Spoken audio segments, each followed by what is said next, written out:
Assalamualaikum warahmatullahi wabarakatuh. Waalaikumsalam warahmatullahi wabarakatuh. Selamat pagi anak-anak. Pagi Bu. Bagaimana kabar kalian? Pagi. Sebelum memulai pembelajaran, alangkah baiknya kita berdoa terlebih dahulu ya. Monggo Mbak Inara dipimpin doa. Siap gerak, berdoa mulai.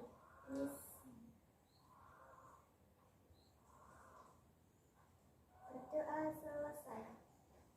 Ya, Ibu absen terlebih dahulu ya. Inara Putri Chandira Hadir. hadir. Ayu Fajarini Sakit Bu. sakit apa? Sakit. Pilek ya. Oh, ini kan di masa pandemi ya. Terus cuacanya juga ekstrim. Kalian harus menjaga kesehatan, rajin olahraga, tidurnya jangan begadang, terus makan makanan yang sehat dan bergizi, oke? Jadi kan kita kemarin udah membahas tentang taat, ikhlas, khauf, dan taubat. Nah, apa sih itu taat? Taat itu kan berarti patuh, tunduk kepada perintah Allah, kepada pemimpin. Contohnya pemimpin itu apa aja Kak kemarin? Presiden, kepala desa, RT, RW. Nah itu. Kemudian ada ikhlas. Ikhlas berarti niat baik karena semata-mata karena Allah. Kemudian khauf, perasaan takut, was-was, khawatir kalau seolah ibadah kita itu tidak diterima oleh Allah. Kemudian kalau kita mau berbuat jahat, khauf, rasa takut akan azab dari Allah. Kemudian yang terakhir itu ada taubat. Taubat itu kan berarti memohon ampunan, menyesali perbuatan dosa kita. Nah itu kan kemarin kita masih bahas tentang pengertiannya saja ya. Tujuan pembelajaran kita pada hari ini itu untuk menyebutkan dampak positif dari taat, ikhlas, khauf, dan taubat yang sudah kita pelajari kemarin. Kemudian menyebutkan dalil tentang ikhlas, taat, khauf, dan taubat. Kemudian mencari fenomena yang muncul berkaitan dengan perilaku tersebut. Kemudian menceritakan fenomena yang berkaitan dengan perilaku ikhlas, taat, khauf, dan taubat dalam kehidupan sehari-hari.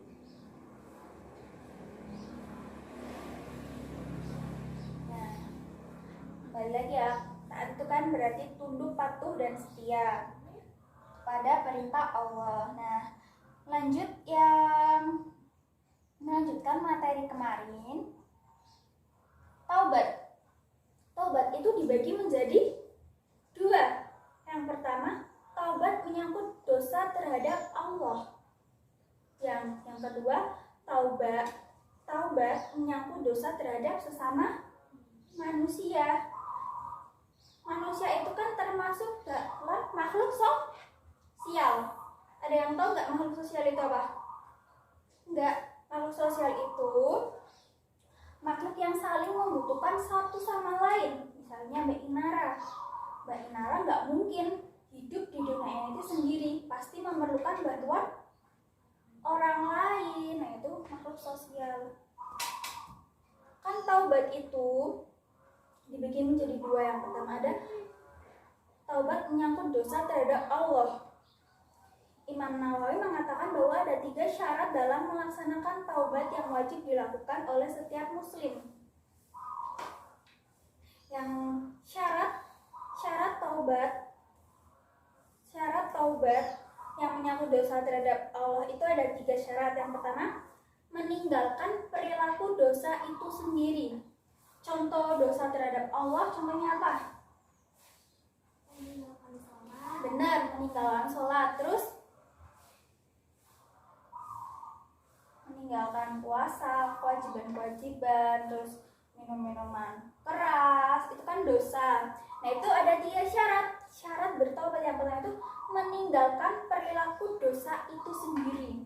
Jadi syarat taubat yang pertama itu meninggalkan perilaku itu sendiri. Jadi kalau misalnya nggak meninggalkan sholat, itu kan suatu perbuatan dosa. berarti kan kita meninggalkan sholat, berarti kita harus meninggalkan perbuatan meninggalkan sholat tadi dengan cara kita sholat 5 waktu, mengerjakan amalan-amalan wajib tadi ya. Kemudian menyesali perbuatan maksiat yang telah dilakukan, seperti tadi minuman keras, berjudi, seperti itu ya.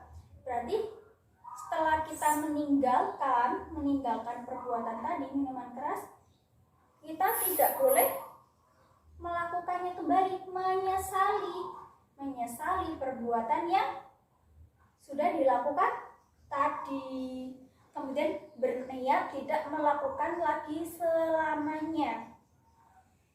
Berarti kalau minuman keras, kalau misalkan dosa meminum minuman keras atau mencuri, yang pertama taubatnya itu dengan caranya meninggalkan perbuatan tadi, kemudian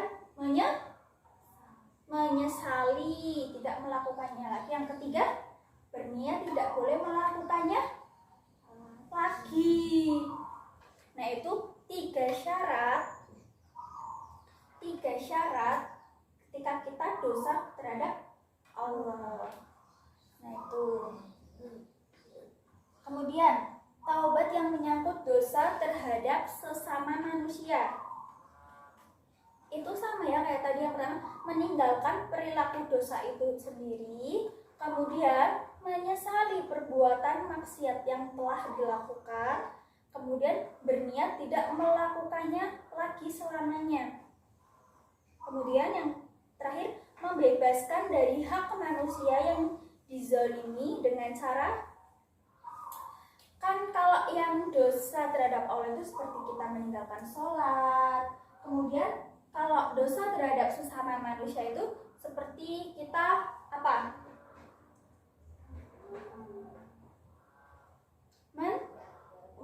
Mencuri itu dosa terhadap sesama manusia. Terus gibah, ngomong-ngomongin orang. Nah, itu caranya itu dengan meninggalkan perilaku dosa itu sendiri, kemudian menyesali, kemudian berniat tidak melakukannya lagi. Yang keempat itu membebaskan diri dari hak manusia yang dizolimi, seperti mencuri. Berarti kalau mencuri, kita bertaubatnya dengan cara mengembalikan barang yang kita sudah curi. Misalkan Mbak Inara, itu pulpennya siapa? Pulpennya saya. Benar. Kalau misalkan itu bukan pulpennya Mbak Inara, misalkan pulpen temennya Mbak Inara diambil, itu kan hanya mencuri. Taubatnya itu dengan cara mengembalikan pulpen. Nah, itu apabila menyangkut harta, dengan cara mengembalikan harta tersebut. Terus lalu gimana Bu kalau misalkan saya suka gibah, suka ngomongin orang, itu kan nggak bisa dikembalikan. Nah, itu gimana caranya? Dengan cara meminta maaf langsung kepada orangnya. Nah, itu kalau dalam bentuk non materi ya.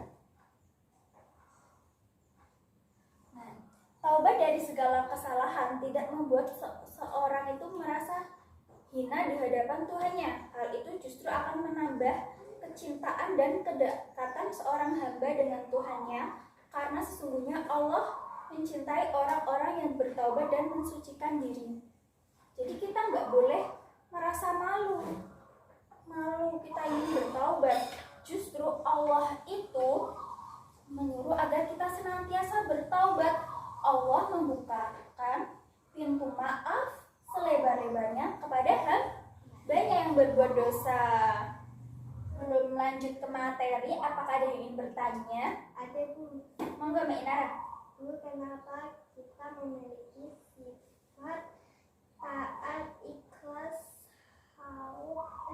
taubat? Oh ya, kenapa kita harus mempunyai sifat taat, ikhlas, khauf dan taubat ya? Nah, ini masuk ke materi selanjutnya, yaitu dampak positif berperilaku ikhlas, taat, khauf dan taubat. Yang pertama, dampak positif berperilaku ikhlas. Coba Mbak Inara dibaca. Yang keras ya. dampak positif ikhlas ikhlas, amalnya diterima Allah Subhanahu wa taala, mendapatkan ridho Allah, menemukan motivasi kuat untuk selalu berbuat baik, mendapatkan kebaikan dunia dan akhirat.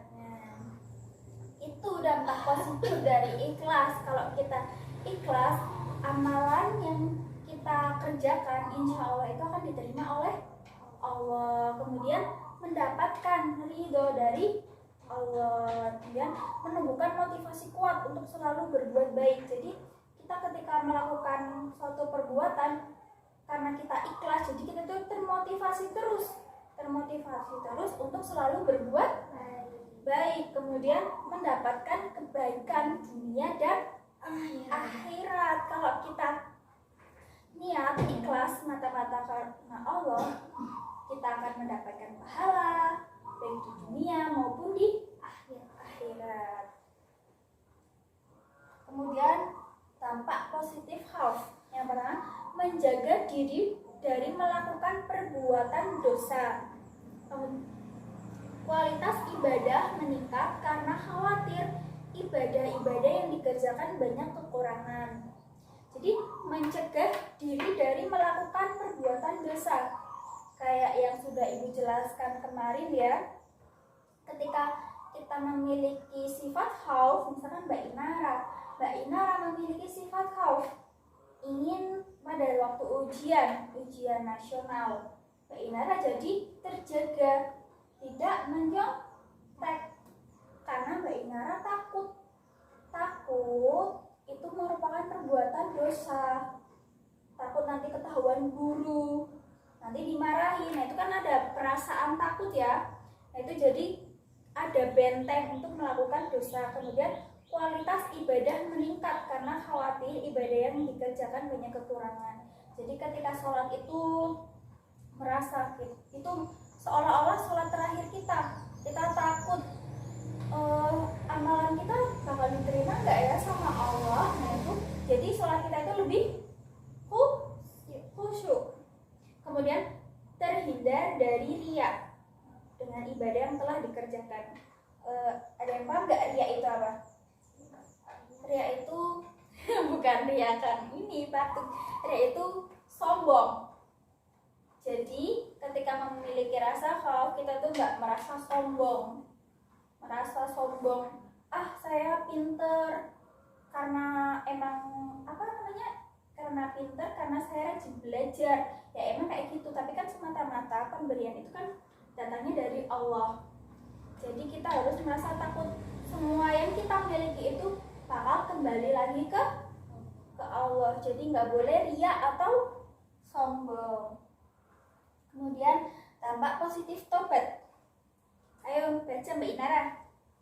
Allah akan mengganti dosa orang yang bertaubat dengan kebaikan, mendapatkan rahmat dan ampunan dari Allah, mati dalam keadaan husnul khatimah,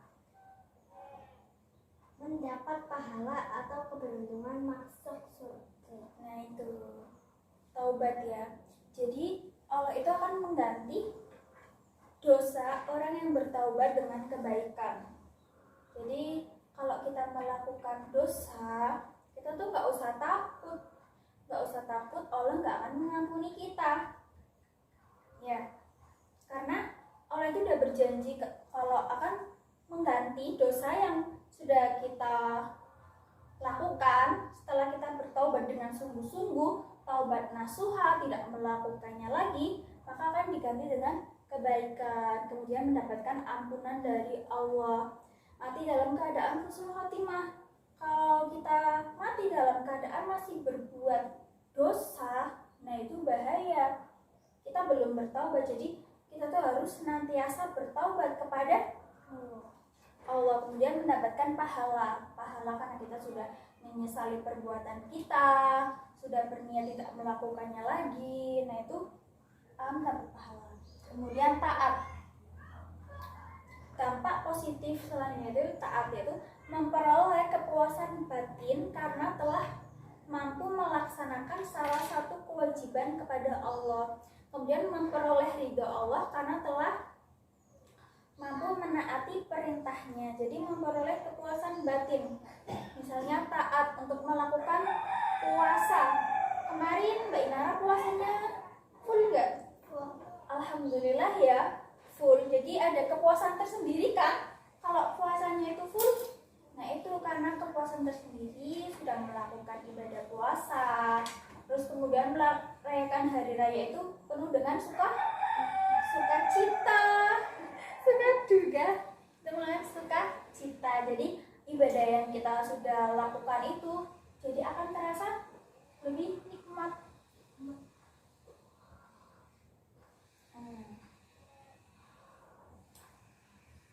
Sekarang ibu ada video ya, kalian menonton.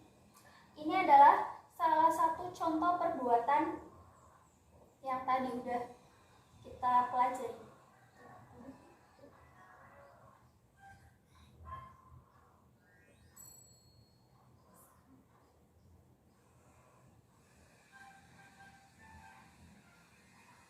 Ada yang tahu nggak ini film apa?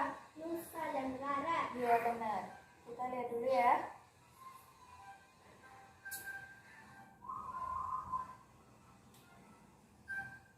Ayo diperhatikan, nanti ibu kasih pertanyaan.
Selesai ya.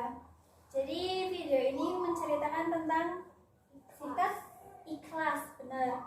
Tadi si Raranya itu merasa temannya itu enggak berterima kasih, tidak berterima kasih karena Rara itu sudah mengajarkan membuat kelinci. Jadi Rara ngambek karena temannya itu malah mengajaknya. Kelinci buatan Rara itu jelek, padahal yang mengajari membuat kelinci itu si Rara. Nah itu. Terus Musa memberitahu kepada Rara kalau itu ikhlasin aja. Kenapa sih kita harus ikhlas? Kenapa? Karena ketika kita sudah berbuat ikhlas, Allah itu malah akan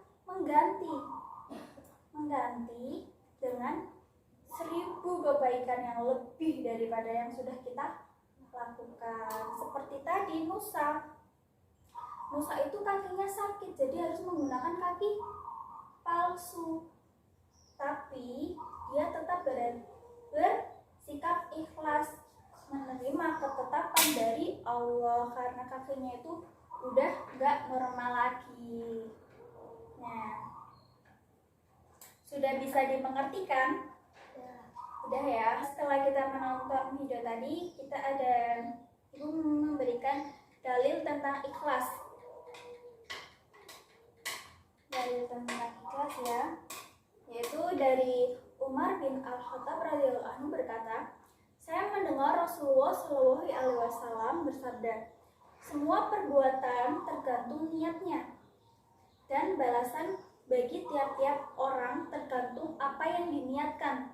Barang siapa niat hijrahnya karena dunia yang ingin digapainya atau karena seorang perempuan yang ingin dinikahinya, maka hijrahnya adalah kepada apa yang dia niatkan. Maksud dari hadis tersebut ialah ketika kita meniatkan sesuatu itu hanya karena dunia semata, maka Allah akan memberikan apa yang kita niatkan itu, dunianya. Tapi kalau kita meniatkan akhirat semata-mata karena Allah, maka dunia didapat, akhirat pun juga didapat. Nah, itu isi kandungannya itu ya. Demikianlah betapa niat yang ikhlas memegang peran yang penting dan utama dalam setiap amalan. Semoga Allah senantiasa memberi kita kekuatan untuk menjaga keikhlasan dalam berniat sehingga kita termasuk golongan mukhlisin. Jadi kita harus meniatkan sesuatu itu ikhlas mata-mata karena Allah. Ya. Kemudian udah ya, tugas kita untuk pertemuan selanjutnya yaitu menghafalkan ayat, kemudian mencari dalil. Kan Ibu tadi sudah memberikan satu tentang ikhlas ya.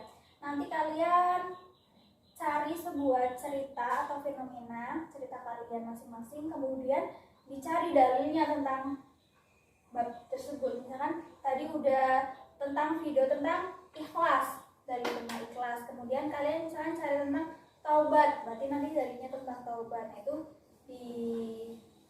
dikerjakan ya. Kemudian Ibu akan menyuruh kalian untuk membaca materi selanjutnya, yaitu tentang bab adab sholat dan berzikir untuk pertemuan besok. Kemudian yang terakhir mengerjakan soal di buku LKS ya, halaman 32. Soalnya nggak usah ditulis, langsung saja jawabannya. Siap? Nah, jadi kesimpulan kita pada pagi hari ini yaitu kita sudah membahas tentang taat, ikhlas, khauf, dan taubat. Jadi kita harus taat kepada Allah Subhanahu wa taala agar memiliki rasa khauf, rasa takut, sehingga kita melakukan pekerjaannya itu dengan secara ikhlas. Ketika kita sudah ikhlas, kita akan dijauhkan dari perbuatan dosa. Dari perbuatan dosa itu kita akan mudah untuk bertaubat kepada Allah. Nah, sekian pada pagi hari ini. Kurang lebihnya Ibu minta maaf. Kita tutup dengan doa ya. Monggo Mbak Inara. Doa mulai.